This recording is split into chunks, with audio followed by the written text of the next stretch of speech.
Paano kung sabihin ko sa'yo na ang pinakamalaking senyales na palpak ka bilang isang leader ay kapag hindi tumatakbo ang opisina nyo tuwing naka-leave ka? Ouch!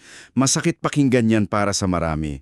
Kasi madalas, di ba, kapag natataranta yung mga tao sa tuwing wala tayo, ang natural na naiisip agad natin ay, wow, ang galing ko talaga. Kailangan nila ako para umikot ang mundo. Ay, totoo yan. Ganyan din naiisip ko dati. Kapag palaging nagri-ring yung telepono mo kahit nagbabakasyon ka para hingin lang yung desisyon mo, parang feeling mo ikaw na yung pinakamahalagang tao sa kumpanya. Oo, nakaka-boost ng ego eh. Sobra. Pero kapag pala kailangan ka palagi para umusad ang organisasyon mo, hindi ka pala epektibong pinuno. Ikaw pala ay isang bottleneck. Exactly. Ikaw yung nagpapatigil ng daloy. Right. At yan mismo ang sisisirin natin sa ating masinsinang talakayan ngayon. Kung nakikinig ka ngayon, uhaw sa bagong kaalaman at palaging naghahanap ng mas malalim na perspektibo, para sa'yo ang usapang ito. Yes. Lalo na kung feeling mo ubos na ubos ka na sa trabaho. Gagamitin natin ngayon ang isang nakakaputaw-isip na dokumento na may titulong 015 Multiplication in Motion. At ang pangunahing misyon natin ngayon ay tuklasin yung nakatagong hihina sa modernong pamumuno. At kung paano natin babaguhin yung mismong mindset na yon. Tama. Titingnan natin kung paano nag-iiba yung tunay na sukat ng tagumpay na hindi pala ito nasusukat sa kung ano ang naitayo mo habang nandyan ka, kundi sa kung sino yung magpapatuloy sa pagbuo kapag wala ka na sa kwarto. Yan ang pinakamahirap tanggapin para sa mga high achievers. Oo, at gusto kong maging malinaw ito ha. Hindi lang ito para sa mga CEO o malalaking politiko. Kahit sa iyong ordinaryong trabaho, sa komunidad mo, o kahit sa loob ng sarili mong pamilya, may hawak kang impluensya na pwedeng tumigil sa'yo o kaya na may magpatuloy at dumami. Kasi ang pinakamalaking hadlang dyan ay kung paano tayo tinuruan sukatin yung tagumpay natin. Paanong tinuruan? Like sa school, ganon? Sa school, sa social media, sa modern culture natin. Lalo na sa panahon ng hypervisibility. Yung impluensya natin palaging nakadepende sa tinatawag sa document na addition. Yung pagdadagdag? Oho, ang isang leader tinitingnan bilang matagumpay kapag palagi siyang nag-iipon ng mga tagasunod, nagdadagdag ng membro, tapos humakot ng atensyon papunta sa sarili niya. Okay. Himayin natin ito. Kasi yung konseptong addition na yan, nakakapagod yan kung iisipin mo. Sobrang nakakapagod. 'Di ba? May hangganan yung oras at lakas ng isang tao eh. May ibinigay na analohiya yung source material natin tungkol sa pagkakaiba ng paputok at binhi pagdating sa impluensya. Yes, yung fireworks analogy. Oo. Isipin mo yung paputok. Kapag sinindihan mo, napakaingay, nakakasilaw, tapos lahat ng tao sa paligid titingala at mamamangha. Ang galing, di ba? Parang viral video lang sa internet. Exactly.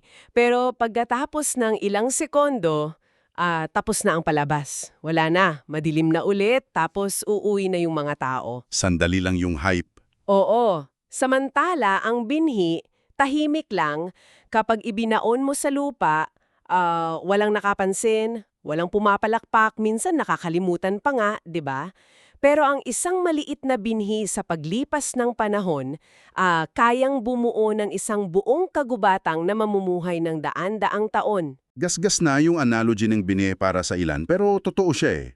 Kasi ipinapakita nito kung paano gumagana yung illusion of influence na nakasad sa source natin. Ilusyon ng impluensya. Paano nangyayari yung ilusyon?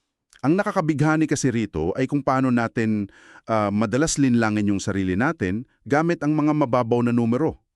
Kapag ang negosyo mo or organisasyon mo ay nakabase sa addition, magmumukha itong matatag kasi dumadami yung tao. Pero sa totoo yang, Napakarupok ng buong sistema. Bakit? Dahil iisa lang ang sentro ng desisyon at lakas. ikaw lang. Ikaw yung nagbubuhat lahat. Oo, iisa yung pundasyon. Kung ang pinuno ay biglang nagkasakit, pumanaw, o kaya lumipat lang ng kumpanya, guguho yung buong struktura. Dahil puro tagasunod lang yung ginawa niya. walang kakayahan ng sistemang mabuhay nang wala siya. Kasi nga, addition lang ang ginawa, hindi multiplication. Ibang-iba talaga ito sa matematika ng multiplication. Wait, paano ba nag-iiba yung math dyan? Kasi para sa marami, pareho lang namang pagpapalaki ng numero yan, di ba? Tingnan natin yung mekanismo. Kung kaya kong humakot at mangumbinsi ng 1,000 tao kada taon gamit ang addition, sa loob ng 10 taon, meron akong 10,000 tagasunod. Malaking achievement yan, 10,000. Malaki! Pero paano kung sakalip na umabot sa 1,000, ang target ko ay 1 tao lang kada taon? Isang tao, parang ang bagal naman nun. Mabagal sa simula. Pero ang 1 taong iyon ay huhubugin ko ng husto para maging leader din at pagkatapos ay hahanap din siya ng 1 taong huhubugin niya kada taon. Okay. So tinuturuan mo siyang mag-duplicate. Exactly. Sa unang taon, 2 lang kami. Sa ikalawang taon, 4. Sa ikatlo, 8. Kung titingnan mo sa simula, parang napakabagal at napakaliit ng epekto. Oo. Kumpara sa 1,000 agad, di ba?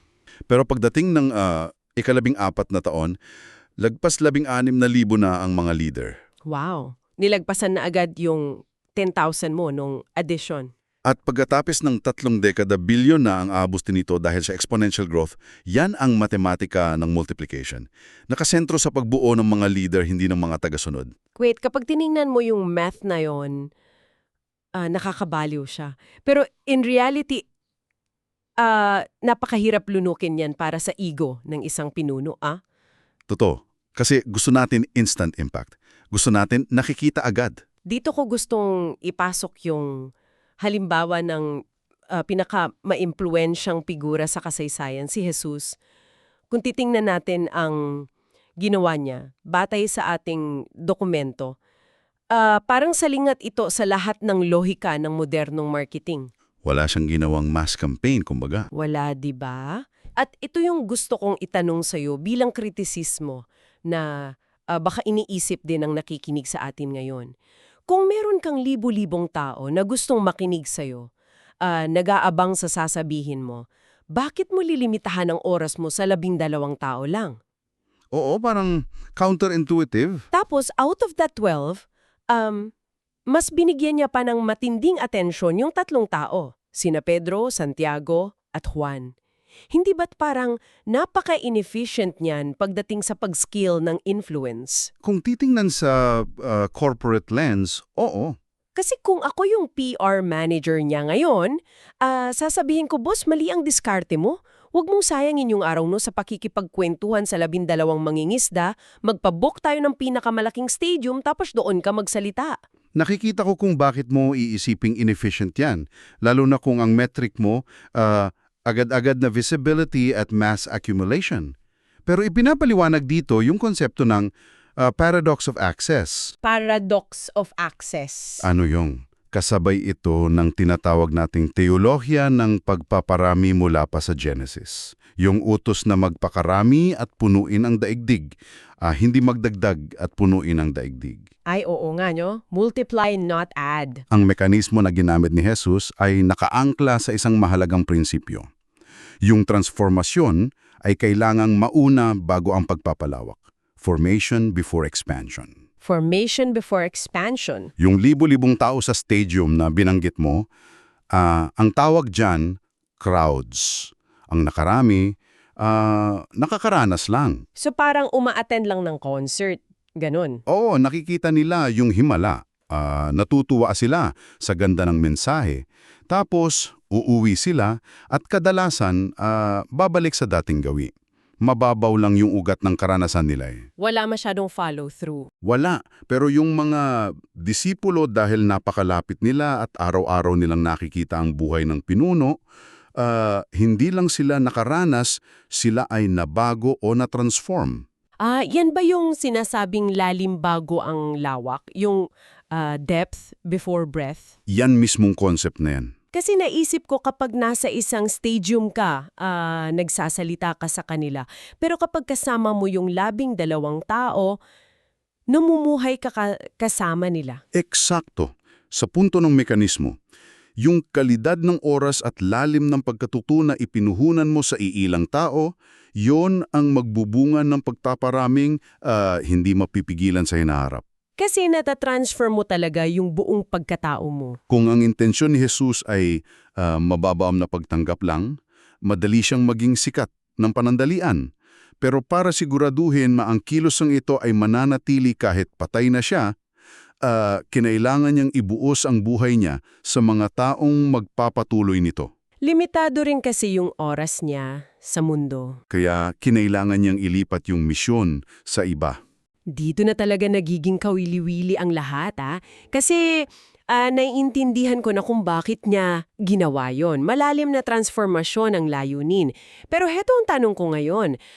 Paano ba ito naging isang replicable na framework? Yung madaling kopyahin ng iba. Oo, kasi pwedeng sabihin ng tao na, si Jesus yan eh.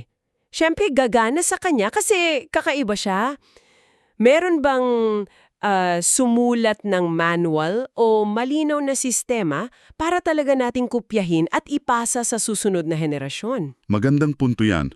At yan na papasok ang papel ni Apostol Pablo. Kinuha niya yung orihinal na modelong iyon, tapos inilatag niya bilang isang malinaw at henerasyonal na balangkas na pwedeng sundan ng sinuman. Ito yung nabasa ko sa notes natin. Makikita ito sa 2 Timoteo 2.2, di ba? Yes, yan nga yung binanggit sa source material natin. Nakakabilib kasi nakapagpasok siya ng 4 na henerasyon sa iisang pangungusap. Para sa mga nakikinig na gustong ma-visualize ito, ganito ang sinabi ni Pablo kay Timoteo. Sige, himayin natin. Sabi niya, ang mga narinig mo sa akin, yan ang unang henerasyon, si Pablo, ay ipagkatiwala mo sa mga taong tapat, si Timoteo ang ikalawa, na siya namang magpapasa sa 3 henerasyon, ang mga taong tapat, na makakapagturo rin sa iba. Ayun na ang 4 na henerasyon. Pablo, papunta kay Timoteo, papunta sa mga taong tapat, papunta sa iba pang mga tao. Napakalinaw nung chain of custody, nung kaalaman. Pero may bumababag sa akin dito pagdating sa pamantayan eh. Ano yun? Yung requirement niya. Oh, Kasi kung ako si Pablo, tapos ang bigat-bigat ng mensaheng ito, bakit tapat o faithful ang hinanap niya sa 3 henerasyon? imbes na matalino, ganun. Oo, bakit hindi niya sinabing, Timoteo, ibigay mo itong gawain sa mga pinakamatalino sa klase o kaya sa mga pinakamagaling mag-public speaking? Kasi di ba pag nag-hire tayo ngayon sa mga kumpanya, tinitignan natin yung credentials, yung talent at skills.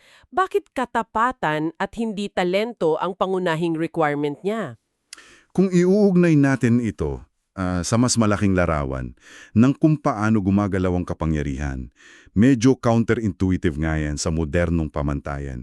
Pero ipinapaliwanag ng balangkas na ito ang malaking pagkakaiba ng ownership o pag-aari at stewardship o pangangasiwa. Ownership versus stewardship. Sa konsepto ng multiplication, ang isang leader ay hindi nagmamay-ari ng katotohanan o ng impluensya.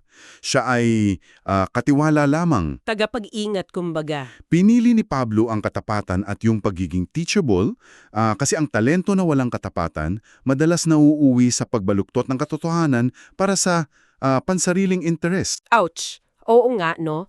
Totoo yan. Ang dami nating nakikitang ganyan sa corporate world at sa politika. Sige. Magagaling, matatalino, napakagaling mag-present, pero dahil walang loyalty sa totoong mission ng organisasyon, kinagamit nila yung impluensya para sa sarili nilang payoff. At yun mismo ang iniiwasan ng sistemang ito. Ang taong matalino pero sakim, gagamitin niya yung turo para iangat yung sarili niya. Para magpasikat. Pero ang taong tapat, kahit hindi siya ang pinakamagaling magsalita, iingatan niya ang mensahe bilang isang sagradong bagay. Ipapasa niya ito ng buo. May ginamit na image sa teksto natin para ilarawan to eh. Ano yon? Isipin mo ang pamumuno bilang isang kamay. Ang leader na nakakuyom ang kamao, nag-aakalang sa kanya ang kapangyarihan. Takot mawalan ng kontrol? Akot siyang mawala ng kontrol, kaya hawak niya ng mahigpit ang lahat ng impormasyon at desisyon. Ang resulta, dahil sarado ang kamay, walang makapasok na bagong turo at wala ring biyaya o otoridad na malalagpag para sa iba. Kasi nga nakasara. Pero ang leader na kumikilala na siya ay katiwala lamang, ang palad niya ay laging nakabukas. Open hand. Handa siyang tanggap ng pagwawasto at pinakamahalaga, handa siyang magpasa ng responsibilidad at kapangyarihan. Yung pagiging bukas ng palad ang nagbibigay daan sa entrustment o tunay na pagsasalin. Nakabukas ang palad. Ibig sabihin, sadyang hinahayaan mong kunin ng iba yung baton. Yes, binibigay mo freely. Pero heto ang malaking paano kung matapos mong buksan ang palad mo, tapos ipasa yung baton at ibahagi yung otoridad, biglang dumaan sa matinding krisis at pagsubok yung organisasyon mo. Yung tipong biglang gumuho yung paligid nyo. Maintindihan natin. Sige, paanong network? Isipin mo, ang isang kumpanya na ang lahat ng datos at website ay tumatakbo mula sa isang centralized server o iisang kwarto lang ng mga computer. Kapag may sumalakay na hacker doon o kaya nawala ng kuryente sa mismong kwartong iyon, blackout ang buong kumpanya. Babagsak lahat. Wala nang makaka-access. Ganyan ang samahang nakadepende sa isang sikat at makapangyarihang pinuno. Isang iskandalo lang o isang atake lang sa kanya, tapos ng kwento. Game over agad. Pero paano kung ang network ng kumpanya ay decentralized o nakabahagi? Ibig sabihin, ang impormasyon nakaimbak bilang nodes sa daan-daang iba't ibang computer sa iba't ibang bansa. Parang blockchain yung concept? Parang ganun. Kahit atakihin at pabagsakin mo ang 50 sa mga computer na ito, patuloy pa rin aandar ang buong sistema dahil buo pa ang impormasyon sa iba, napakahirap ditong puksain, di ba? Totoo yan. At hindi ba't ganitong-ganito ang mekanismo ng nangyari sa sinaunang iglesia sa Gawa Kapitulo 8 o Acts 8? Nagbubukas ito ng isang mahalagang tanong tungkol sa kung bakit iba ang reaksyon ng isang distributed network sa krisis. Kasi kadalasan, krisis ang pumapatay sa isang samahan, di ba? Kadalasan, nag-uuwian na yung mga tao pag may gulo. Sa binanggit mong Acts 8, nagkaroon ng matinding pag-uusig laban sa mga sinaunang mananampalataya matapos patayin si Esteban na isa sa mga leader. So, inatake yung central hub nila?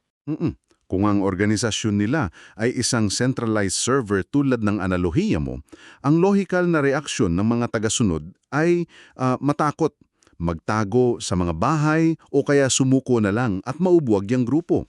Kasi patay na yung leader eh. Pero hindi iyon ang nangyari dahil nakabahagi na ang otoridad. Kung babalikan natin yung Epeso 4, 11 at 12, ang layunin pala talaga ng liderato ay i-equip o ihanda ang iba para sa gawain. Hindi para sulohin. Hindi para sulohin. At isa pang pinakamahalagang pesa rito ay kung ano ang nangyari noong Pentecostes. Ano yung nangyari doon? Bumaba ang banal na espiritu, hindi lang sa iisang pinakamagaling na apostol. Bumaba ito sa maraming ordinaryong mananampalataya. Nabigyan ng kakayahan yung maraming nodes. Nabigyan ng kapangyarihan ang buong network. Kaya pa na nung inatake yung main hub nila sa Jerusalem at napilitan silang tumakas, nagkaroon sila ng kapangyarihang magpatuloy. Nangalat sila ng mabilis. Oo, nangalad sila bilang mga refugee o takas, pero hindi sila tumakas ng walang bitbit. Bit-bit nila yung buong database, kumbaga. Bitbit ng bawat ordinaryong individual ang buong misyong at kapangyarihan dahil sa decentralized na istruktura nila. Imbes na mamatay ang apoy doon mismo sa Jerusalem, lalo lang itong kinalat ng hangin ng pag-uusig papunta sa iba't ibang probinsya. Grabe, ang galing ng mechanism. Naitanim ito sa daan-daang bagong lugar na hindi sana nila mapupuntahan kung komportable sila. Ang pag-uusig ay naging catalyst na nagpapabilis sa paglago, hindi naging hadlang na pumigil dito. At imposible itong mangyari kung hindi i-distribute yung authority bago pa man dumating yung krisis. Exactly. Kung nagstay sila sa addition mode, tapos na sana yung movement. Nakakakilabot isipin yan na ang mismong pag-atake na inisip nilang papatay sa kilusan, yun pa ang naging dahilan para masakop nila ang mas malawak na mundo. Yan ang kapangyarihan ng isang sistemang nagpaparami. Walang single point of failure, di ba? Kaya Ano ba talaga ang ibig sabihin nito para sa atin ngayon sa mga pang-araw-araw nating buhay? Kasi napakagandang pakinggan ng teorya ng four generations, ng pagpasa ng baton at distributed network. Pero paano mo aktwal na huhubugin ng mga susunod na leader nang hindi sila nawawasak? Yan ang malaking challenge sa execution eh. Kasi sa corporate world, sa mga opisina, meron naman tayong mentoring programs, may mga leadership seminars, may mga makapal na manual pa nga kung paano mag-manage ng tao. Oh, kumpleto sa SOPs. Pero madalas nakikita natin yung mga rising stars natin, yung mabilis umangat at pinagkatiwalaan agad. Maya-maya lang, nagpapasa na ng resignation letter kasi sobrang stressed, na-burnout, hindi kinaya ang pressure. Ang bilis nilang maubos. Anong kulang sa mga corporate models natin kumpara sa multiplication model na nakita natin kay Jesus at kay Pablo? Ang kulang sa maraming corporate model ay inaakala nilang ang multiplication in motion ay purong mechanical na proseso. Paanong mechanical? Akala natin, nagpapasa ka lang ng skills, tasks at key performance indicators o KPIs. Pero mariing ipinapaliwanag ng source natin na ang pagpaparami ay hindi kailanman magiging matagumpay kung walang tinatawag na shepherding o pag-aalaga ng kaluluwa. Shepherding. Kailangan nating tanggapin na ang pamumuno ay hindi kailanman nagiging purong mechanical, ito ay may malalim na elementong pastoral. Pastoral. Ibig sabihin, hindi tayo talyer o pabrika kung saan naghihigpit lang tayo ng tornilyo, tapos basta nagpapalit ng pyesa kapag sira na yung tao. Tumpak na tumpak, tingnan natin kung paano nagre-react ang dalawang magkaibang klase ng pinuno sa opisina. Sige, bigyan mo ko ng senaryo. Sabihin nating tinuruan mo ang isang junior manager kung paano mag-organize ng malaking proyekto. Pero dahil kulang sa karanasan, nagkamali siya at nawalan kayo ng malaking account. Ouch! Malakong problema yan. Kung ang focus ng pinuno ay puro skills at programa lang, ang magiging reaksyon niya ay galit, tatanggalin ang responsibilidad ng tao at wawasakin ang self-worth nito. Ipapahiya pa minsan sa meeting, di ba? Oo, yung taong iyon kung hindi man mag-resign ay matatakot ng sumubok muli dahil hindi itinuro sa kanya kung paano magtiis at kung paano harapin ang sariling kahinaan at pagkakamali. Natakot na siyang mag-fail. Pero ang pinunong nagpaparami sa pamamagitan ng tunay na mentorship at pag-aalaga ng kaluluwa ay magsasakripisyo ng kanyang posisyon at oras. Imbes na pagalitan ng empleyado sa harap ng iba, idedepensa niya ito. Sasaluhin niya yung bala? Sasaluhin niya. Pagkatapos, yayayain niya ito sa isang tabi o magkakape sila at sasabihing, nagkamali ka at malaki ang nawala sa atin. Pero noong nagsisimula ako, nagkamali rin ako ng ganyan. Ganito ang nararamdaman ko at ito ang ginawa ko para makabawi. Babangon tayo at sasamahan kita sa susunod na project. Ibang klase yung suporta doon, Yan ang tunay na relational investment. Kaya pala binigyan din kanina na inilaan ni Jesus ang oras niya para mamuhay kasama ng 12. Hindi niya lang inabutan ng mga disipulo ng isang scroll, tapos sinabing i-memorize niyo ang mga batas na ito, tapos ipasa niyo ang exam. Hindi pwedeng distance learning eh. Oo, pinapanood nila siya araw-araw. Nakita nila kung paano siya mag-react kapag pagod na siya. Nakita nila kung paano siya tumugon noong inaatake siya ng mga kritiko. Nakita nila yung awa niya. Naging modelo talaga siya ng pagkatao. Ang shepherding pala ay ang pagtuturo kung paano maging matatag at buo bilang isang tao. Hindi lang maging magaling na empleyado, di ba? At yan din ang dahilan kung bakit napakahirap at napakabagal nitong gawin. Kaya marami ang umiiwas. Kasi ubos oras nakaka-drain. Ang maging isang pastor o shepherd sa negosyo man o komunidad ay nangangailangan ng malaking emosyonal at personal na puhunan. Ang isang tunay na mentor ay sumasabay sa pagdurusa ng kanyang tinuturuan. Dadamayan mo talaga. Pero ang napakalaki kapalit naman yan ay nakakabuo ka ng susunod na henerasyon ng mga pinuno na may napakatibay na core o pundasyon sa pagkatao nila. Hindi sila basta-basta mag-quit. Kaya nilang harapin ang burnout, hindi dahil may superpower sila at hindi napapagod, kundi dahil naiintindihan nila ang lalim ng layunin nila at Alam nilang may isang taong nagmamalasakit sa kaluluwa nila. Iyan ang sikreto para hindi gumuho ang taong pinasahan mo ng bigat ng responsibilidad. Grabe, ang dami nating nahukay ngayon mula sa iisang dokumentong ito. Kung ibubuod natin ang lahat ng napag-usapan natin, ang mensahe ay sobrang linaw. Ang tunay na pamumuno ay hindi kailanman nasusukat sa dami ng taong pumapalakpak sa'yo o umaasa sa desisyon mo araw-araw. Oo, yung illusion at illusion of influence na pinag-usapan natin sa simula. Ang pinaka-scorecard mo pala bilang leader sa opisina man, sa simbahan, sa gobyerno o sa pamilya ay ang dami ng mga taong napalakas, nahubog at ngayon ay may kakayahang mag-ambag ng mag-isa dahil sa tinanim mong oras at kaluluwa sa kanila. Nagiging isang tunay na legacy o panghabang buhay na pamana ang pamumuno kapag hindi ka na natatakot na palayain ang kontrol. At ibuka ang iyong mga nakakuyom na palad. Ang malaking pagbabagong isip na hinihingi nito sa atin ay ang tumingin lampas sa kung ano ang kaya nating gawin o itayo ngayon gamit ng sarili nating mga kamay. Hindi na lang about sa atin. Ang tanong na dapat nating laging dalhin ay sino ang makakagawa nito at magpapatuloy nito bukas. Bago ko tapusin ang ating malalim na pag-aaral at pagsisid para sa araw na ito, nais kong mag-iwan sa inyo ng isang mapanghamong kaisipan na direktang nag-uugnay sa lahat ng diskursong ito. Mula kay Jesus, kay Pablo hanggang sa mismong opisina mo. Ano yun? Kung ang tunay na pamumuno ay ang pagpapasa ng baton at pagpaparami ng mga pinuno na kayang tumayo sa sarili nilang mga paa, paano kung ang pinakamataas na layunin ng iyong karera ay hindi ang umakyat ng umakyat at maging pinakamahalaga at indispensable na tao sa kumpanya, kundi ang gawing completely unnecessary o hindi na kailangan ng iyong sarili? Wow! Gawing unnecessary ang sarili? Medyo nakakatakot isipin sa simula na hindi ka na nila kailangan, 'di ba? Feeling mo mawawalan ka ng value. Lalo na kung sanay ka na ikaw ang bida. Pero isipin mo kung gaano rin iyong nakapagpapalaya. Ang makitang umaandar ng mas mabilis at mas mahusay ang sistema o ang iyong pamilya o ang iyong team nang wala ka.